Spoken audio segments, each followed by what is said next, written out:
A Stitch in Time by Sue Seddon.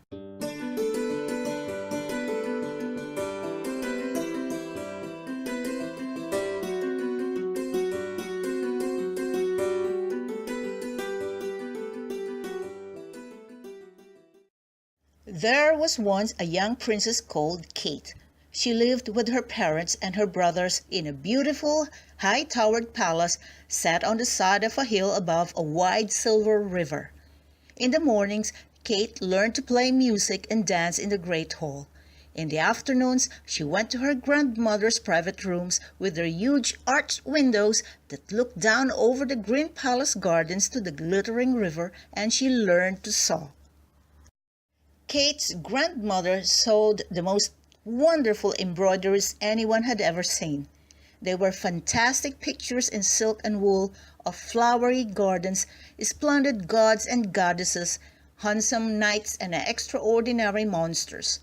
The embroideries hung all over the palace, and people came from far and wide to see them. They were so lifelike that many people believed that they must be magic. Kate longed to sew as beautifully as her grandmother. She had spent hours studying the embroideries, and she had noticed a very strange thing. Her grandmother never completely finished the figures in her embroideries. In each case, a couple of tiny stitches were always missing. One afternoon, she decided to ask her grandmother why she never completed her figures. "Well, my dear child," said her grandmother mysteriously, "that is the magic part." "What do you mean, grandmother?" asked the princess. "Come here and I'll show you," she replied. So Kate got up from the velvet cushion where she was sitting and looked down at the embroidery her grandmother was working on. It was a picture of Kate herself, but slightly older. There she was, in a beautiful silk dress with a little crown on her golden head, standing at the entrance to a huge dark cave. At her side was a monster. It had long curved horns like a bull, the body of a lion, and great gold red wings.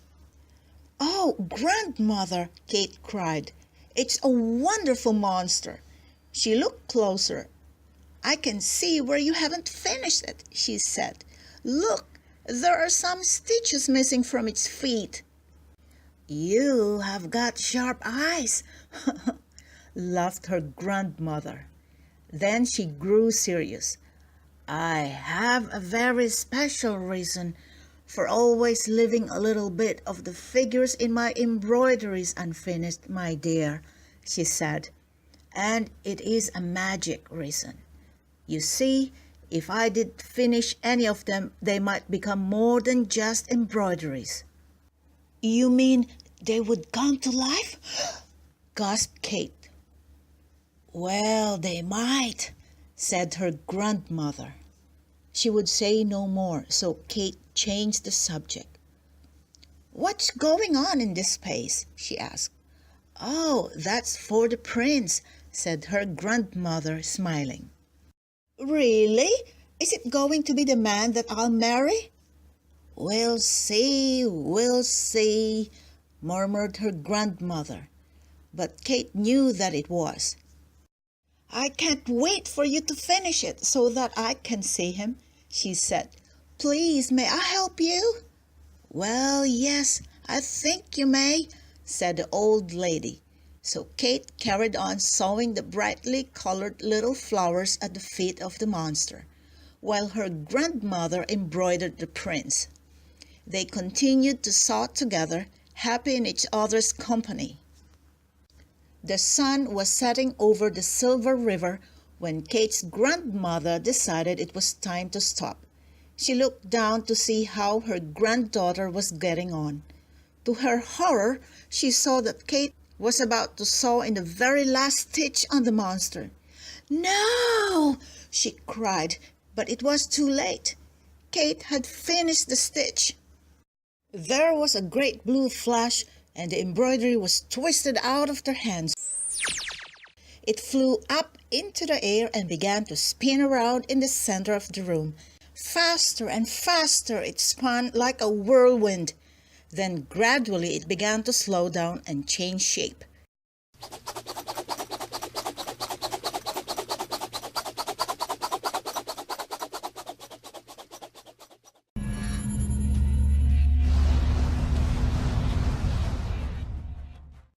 Kate clung to her grandmother, hardly daring to look. When she did open her eyes, she gasped. There in the center of the room stood the monster from the embroidery. "Who called me?" groaned the monster sadly. Kate found her voice. "I did," she said. "I wish you hadn't," sighed the monster. "Oh dear, I am sorry," whispered Kate. "Well, please put me back immediately," he begged. "I don't think I can," said Kate. "Why don't you stay here with me? We could have lots of adventures together." "Yep, don't understand," moaned the monster. "I'll die if I can't get back into the embroidery by sunrise." So saying, he leaped through the window and flew away into the dusk. "Oh, poor monster," said Kate and started to cry. "There is no time to waste on tears," said her grandmother. "I think we may be able to help him, but we must complete the embroidery as soon as possible. Only then can the monster return." The embroidery was lying in a heap in the middle of the room. Kate picked it up nervously, but nothing happened. There was a space where the monster had been, but otherwise it looked just the same. Kate and her grandmother settled down to complete it. They sewed through the night. No one else could help them, as only they could break the spell. Sometimes Kate thought she could hear the monster sighing outside the window, and that made her sew even faster. At last, the prince was almost complete. Kate's grandmother gave a triumphant cry as she put in the last stitch. This time there was a bright green flash.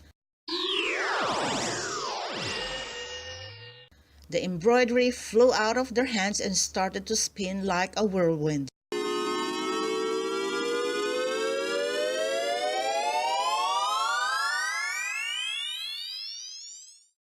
In the center, Kate could just make out the shape of a man. It was the prince! Suddenly he was in the room with them. Kate just had time to think how handsome he was, when there was a happy roar and the monster flew back into the room. It was almost dawn now, and Kate's grandmother looked worried. "We must hurry, my dear child," she cried. "There is the background to complete, and we must also bring the princess to life."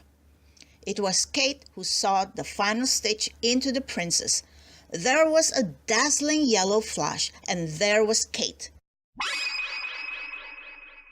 The two Kates smiled at each other.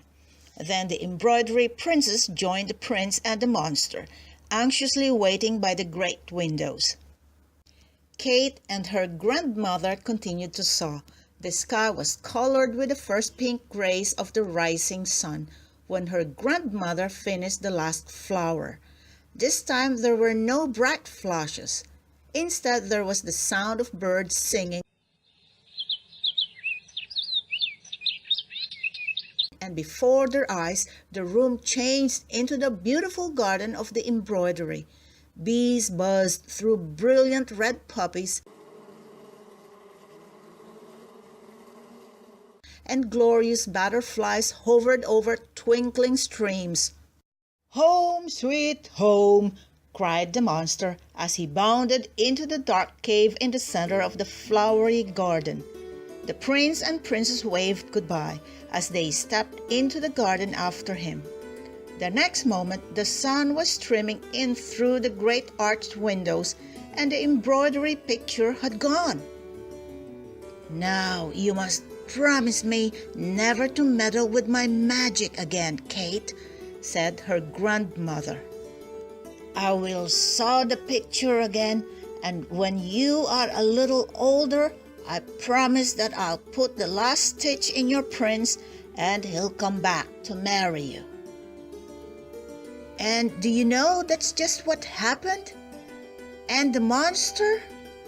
He remained happily in his embroidered cave forever.